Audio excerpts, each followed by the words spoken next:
Hello dear students, कैसे हो आप सभी। उम्मीद करता हूँ आप सभी अच्छे होंगे। तो आज की जो हमारी वीडियो हो क्लास 12th का जो फिजिक्स का पेपर था, आप सभी बच्चों ने व्हाट्सएप मैसेज किए कि सर सॉल्यूशन इसका प्रोवाइड करें।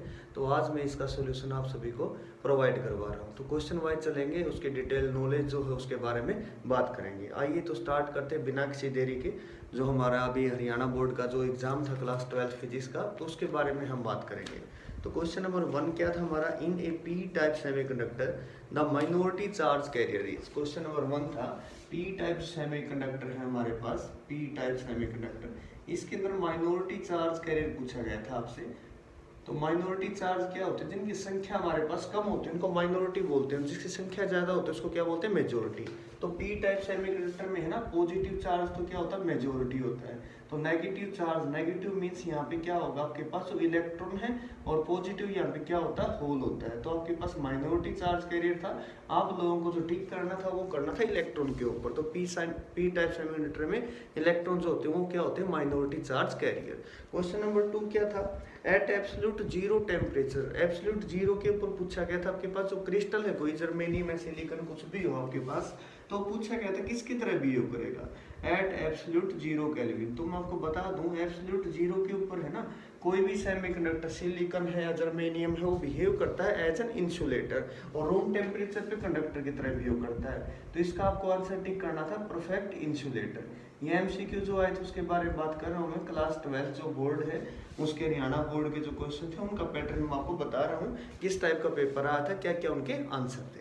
क्वेश्चन नंबर 3 था the number and type of nucleus in the nucleus of helium. Helium nucleus था, हीलियम को हम अल्फा पार्टिकल ही बोलते हैं, आप सभी को पता होगा। और न्यूक्लियस क्या होता है, न्यूक्लियस आपके पास जो है ना संख्या होती है, जो आपके पास नंबर ऑफ प्रोटॉन और नंबर ऑफ न्यूट्रॉन से मिलके बनता है। तो ये आपके पास नंबर ऑफ न्यूट्रॉन है 2, तो इसके अंदर क्या है, number of proton, number of proton है। न्यूट्रॉन कैसे निकलते हैं, 4 में से 2 को माइनस करते हैं, तो नंबर ऑफ प्रोटॉन भी 2 है, और नंबर ऑफ न्यूट्रॉन जो 4 - 2 वो भी क्या होंगे आपके पास, 2 होंगे, नंबर ऑफ न्यूट्रॉन। ओके, ये आपके पास क्वेश्चन नंबर 3 का आंसर था। क्वेश्चन नंबर 4 क्या था, इन हाइड्रोजन एटम, हाइड्रोजन एटम में पोटेंशियल एनर्जी पूछी गई थी इलेक्ट्रॉन की।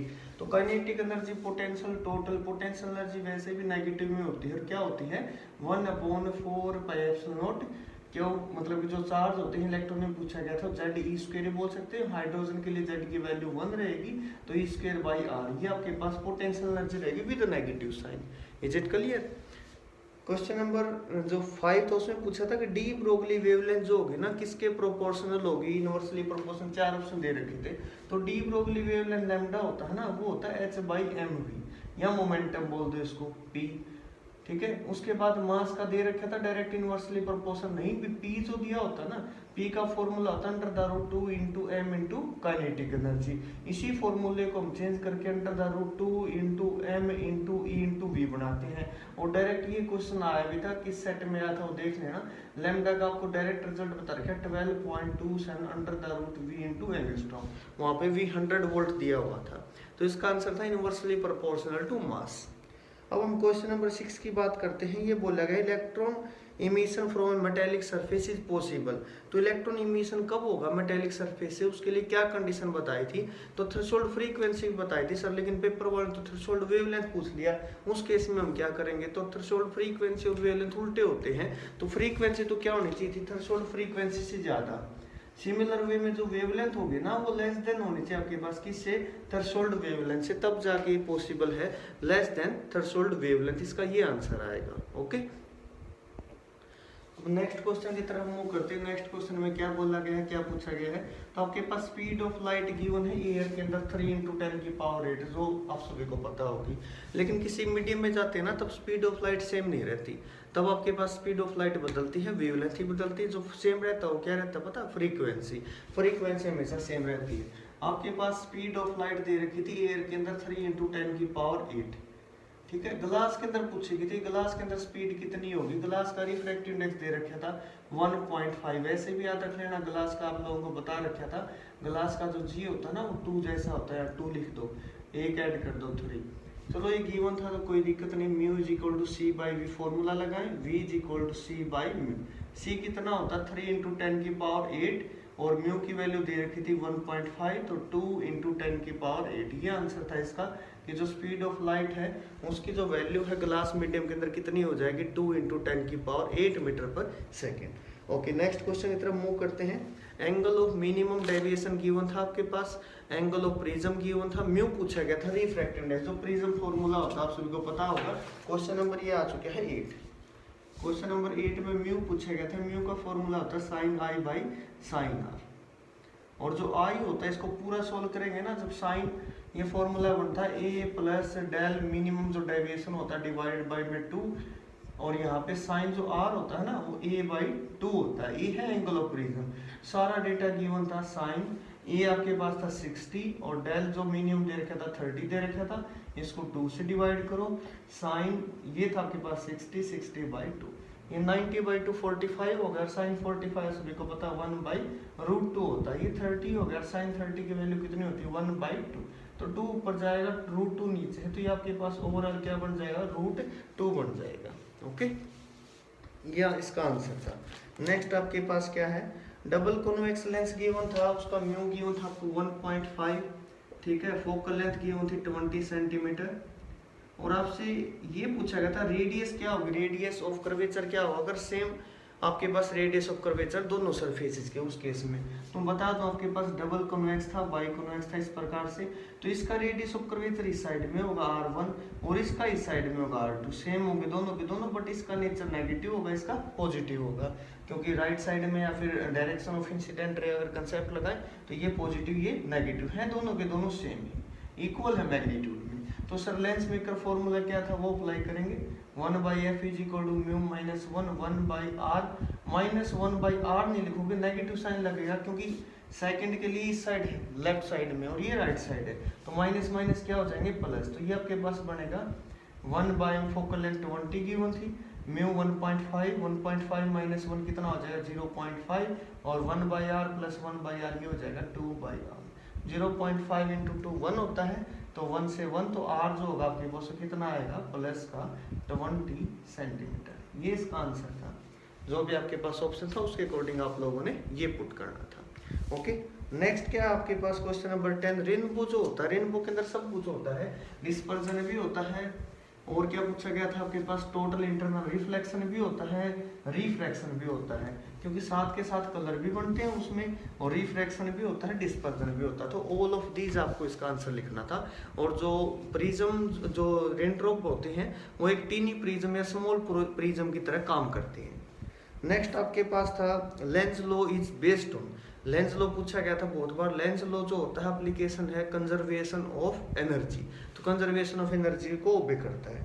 क्वेश्चन नंबर 12 था आपके पास, कोई कॉइल थी उसका सेल्फ इंडक्टेंस गिवन था और di/dt भी गिवन था, तो E का फॉर्मूला लगाना था। E जो होता है -dy/dt होता है, और जो फाई होता है इसकी वैल्यू यहाँ से L इंटू आई बनती है, और L जो होता है कोफिशिएंट ऑफ सेल्फ इंडक्टेंस होता है, और इसकी वैल्यू कांस्टेंट होती है इसलिए बाहर निकाल देते हैं। सब कुछ गिवन था आपको, L की वैल्यू गिवन थी, हेनरी में होती है, वैसे इसकी जो यूनिट होती है वो आपको होती 3 मिली हेनरी, मिनी 10⁻³ मैग्नीट्यूड में दे रखे थे चारों ऑप्शन, इसलिए मैग्नीट्यूड में बात कर रहे हैं, मिली 10⁻³ होगा, और इस रेट से चेंज हो रहा था 10⁻³ से, तो इससे ये कैंसिल हो गया, आपके पास डायरेक्ट आंसर था 3 वोल्ट, ये इसका आंसर था। नेक्स्ट क्वेश्चन क्या था, the force acting on a particle, charge दे रखा था, वेलोसिटी भी दे रखी थी, मैग्नेटिक फील्ड भी गिवन था, तो फोर्स पूछा गया था, तो फोर्स का जो फॉर्मूला होगा वो होगा QV cross B, QV cross B, F is equal to QVB sin theta. Direction के लिए आप राइट हैंड स्क्रू रूल यहाँ पे यूज कर सकते हैं। नेक्स्ट था, एक प्रोटॉन एंटर कर रहा है कि यूनिफॉर्म मैग्नेटिक फील्ड में परपेंडिकुलर, तो उसका पाथ पूछा गया था क्या होगा, बिल्कुल इजी सा था, तो उसका जो पाथ होगा वो हमारे पास कैसा होगा, सर्कुलर होगा। अगर किसी ना किसी एंगल के साथ करता तो उस केस में वो कैसे हो जाता है, एक हेलिक्स पाथ हो जाता। ठीक है, नेक्स्ट आपके पास क्वेश्चन है, क्वेश्चन नंबर 15 की तरफ मूव करेंगे। V और I ग्राफ दिया हुआ था, ओम्स लॉ के अंदर होता है VI ग्राफ, सभी को पता है, इसके बारे में पूछा गया था आपके पास, जो स्लोप होगा इसका वो क्या रिप्रेजेंट करेगा, स्लोप जो होगा वो रेजिस्टेंस रिप्रेजेंट करेगा, और वो एंगल क्या बनता है, टेंजेंट बनता है, तो इसका जो ऑप्शन था वो टेंजेंट थीटा जो था वो आपका इसका राइट आंसर था। नेक्स्ट आपके पास क्या था, ohm metre is the unit of, ohm metre किसकी यूनिट होती है, यहाँ से निकाल लो, R is equal to rho L by A होता है आपके पास, तो रेजिस्टेंस की तो ओम होती है, अगर रो की निकालोगे तो क्या आएगी, R A by L, R की ओम होगी सर, और एरिया मीटर स्क्वायर, नीचे फिर मीटर, तो ओम मीटर होगी, इसको स्पेसिफिक रेजिस्टेंस ही बोलते हैं। तो आपके पास ये तो ऑप्शन में ठीक है, रेजिस्टिविटी दे रखा था, अदरवाइज का सेकंड नेम क्या होता है, स्पेसिफिक रेजिस्टेंस। नेक्स्ट आपके पास था, दो चार्ज दे रखे थे, एक तो +1 माइक्रोकूलम था और दूसरा चार्ज था आपके पास +8 माइक्रोकूलम, और ये पूछा गया था इन दोनों पे फोर्स जो होगा वो कितना लगेगा, क्या रेशो आएगी। तो प्यारे बच्चों फोर्स सेम लगता है, न्यूटन का थर्ड लॉ को भी करता है जो कूलम्ब्स लॉ होता है, फील्ड दोनों का डिफरेंट होगा बट फोर्स क्या होगा दोनों पे सेम लगेगा, तो 1:1 इसका आंसर था। नेक्स्ट आपके पास क्या था, 3 कैपेसिटर दे रखे थे आपके पास, दे रहा 3 capacitor, each of capacity C are connected firstly in parallel then in series, पहले तो उनको पैरेलल में जोड़ा गया फिर उनको सीरीज में जोड़ा गया, रेजिस्टेंस के बिल्कुल अपोजिट ऐड होते हैं, जब इनको पैरेलल में ऐड करेंगे ना C प्लस C, और जब सीरीज में ऐड करेंगे तो सीरीज के अलग से ऐड करके दिखा दूं आपको, तो ये फॉर्मूला लगेगा 1/C 1/C 1/C, C LCM आएगा 1 + 1 + 1 3 बनेगा, और 1/CS जो CS की वैल्यू C/3, तो कितना आ जाएगा C/3, 3C बाई में C/3, C से C कैंसिल, तो 9:1 आपके पास इसका आंसर था, 9:1। नेक्स्ट आपके पास था the unit of resistances, resistance की यूनिट अभी पढ़ा ओम होती है, क्या होती है, ओम। नेक्स्ट एक ऐसा डिवाइस का नाम बताना था जो पोटेंशियल डिफरेंस मेजर करता है, साथ में comparison of EMF to cell जो उसकी एप्लीकेशन है, internal resistance of a cell, तो उसको हम बोलते हैं प्यारे बच्चों पोटेंशियोमीटर। पोटेंशियोमीटर भी पोटेंशियल डिफरेंस मेजर करता है, वोल्ट मीटर भी, बट डिफरेंस पता है क्या है, वोल्ट मीटर एग्जैक्ट कैलकुलेशन नहीं करता, जबकि जो पोटेंशियोमीटर होता है बिल्कुल एग्जैक्ट उसकी वैल्यू देता है, वो कोई कमीशन नहीं लेता, बिल्कुल एक्यूरेट मेजरमेंट के लिए हम पोटेंशियोमीटर का यूज करते हैं। नेक्स्ट क्वेश्चन नंबर 21 था, कोई रोड गिवन थी, when a rod of length L is placed normal to uniform magnetic field and moved with a velocity v velocity उसको मूव करवा रहे थे perpendicular to the field, then the motional EMF will be, तो motional EMF जो होगी वो होती है बिलीव, जो लिखते हैं BLV, ठीक है, साथ में साइन थीटा आता है, बट यहाँ पे आपके पास जो दे रखा है इन लोगों ने वो नॉर्मल पूछ रखा था, तो नॉर्मल पे 90 डिग्री एंगल होगा, इसलिए आप BLV ही लिखेंगे, L लेंथ है, B मैग्नेटिक फील्ड है, V उसकी वेलोसिटी है। ओके, नेक्स्ट था 22, the vertical plane consisting the longitudinal circle and the axis of rotation of the earth is called, इसको बोलते हैं प्यारे बच्चों जियोग्राफिक मेरिडियन। दो टाइप के मेरिडियन होते हैं, एक मैग्नेटिक और एक जियोग्राफिक मेरिडियन। ये मैग्नेटिक कंपोनेंट ऑफ जो अर्थ है उसके अंदर थे आपके पास, यूनिट जो 3 है, मैग्नेटिज्म जो है उसका पार्ट है उसके अंदर आपके पास गिवन है। उसके बाद है number of charge carrier can, the number of charge carrier can be changed by doping of stable impurity in a pure semiconductor, such semiconductor are known as, अगर किसी प्योर सेमीकंडक्टर के अंदर कोई इम्प्योरिटी ऐड कर दी जाती है उसको doping बोलते हैं। वैसे वो ट्राईवेलेंट भी हो सकती है, पेंटावेलेंट भी हो सकती है, तो उस केस में जो इम्प्योरिटी ऐड करते हैं तो वो जो सेमीकंडक्टर जब बाद में बनता है वो एक्सट्रिंसिक सेमीकंडक्टर होता है। और डोपिंग की क्यों जाती है, क्योंकि उसकी कंडक्टिविटी बढ़ाने के लिए। कंडक्टिविटी बेसिकली 2 फैक्टर बढ़ाते हैं, एक टेम्परेचर और एक आपके पास इम्प्योरिटी, इसलिए इम्प्योरिटी उसके अंदर ऐड की जाती है। तो इसका आंसर था आपके पास एक्सट्रिंसिक सेमीकंडक्टर। नेक्स्ट था आपके पास फिल इन द ब्लैंक्स था, as a hole is electrically neutral, जो एटम जो होता है एटम इलेक्ट्रिकली न्यूट्रल होता है, equal number of proton and electron होते हैं उसके अंदर। प्रोटॉन पता आप सभी को न्यूक्लियस के अंदर होता है, इलेक्ट्रॉन बाहर उतने ही चक्कर लगाते रहते हैं। उसके बाद था which wave are used are produced in hot bodies, तो इंफ्रारेड जो होती है उसको हीट वेव भी बोलते हैं। तो इंफ्रारेड जो आपके पास रेडिएशन था 7 वेव जो होती है वेव की, उनमें से एक आंसर था आपके पास। नेक्स्ट था the angle of A ray incident at interface, कोई रे है वो डेंसर से रेयर में जा रही है और जब दूसरे मीडियम में जब जा रही है तो एंगल ऑफ रिफ्रैक्शन 90 डिग्री हो जाता है। उस एंगल को क्या बोलते हैं, उस एंगल को प्यारे बच्चों क्रिटिकल एंगल बोलते हैं। ये concept TIR total internal reflection के अंदर होता है। कंसेप्ट भी बहुत आते हैं, ऑप्टिकल फाइबर है, स्पेशल ग्लास प्रिज्म है, ब्रिलियंस ऑफ डायमंड, ये सभी एप्लीकेशन होती है, किसकी होती है आपके पास TIR total internal reflection. Next आपके पास था the minimum energy needed to an electron eject from the metal surface, किसी भी इलेक्ट्रॉन को मेटल सरफेस से अगर उठाने के लिए निकालने के लिए कितनी एनर्जी की रिक्वायरमेंट होगी मिनिमम, उसको हम बोलते हैं वर्क फंक्शन, फाई नोट या W नोट से उसको रिप्रेजेंट किया जाता है और उसकी यूनिट जो होती है वो इलेक्ट्रॉन वोल्ट होती है। नेक्स्ट आपके पास एक क्वेश्चन सिंपल सा डायग्राम बनाया हुआ था इस प्रकार डायोड का, और आपसे पूछा गया था कि फॉरवर्ड है या रिवर्स है। तो ये आपके पास था शायद कितना था, ये +8 वोल्ट है माइनस।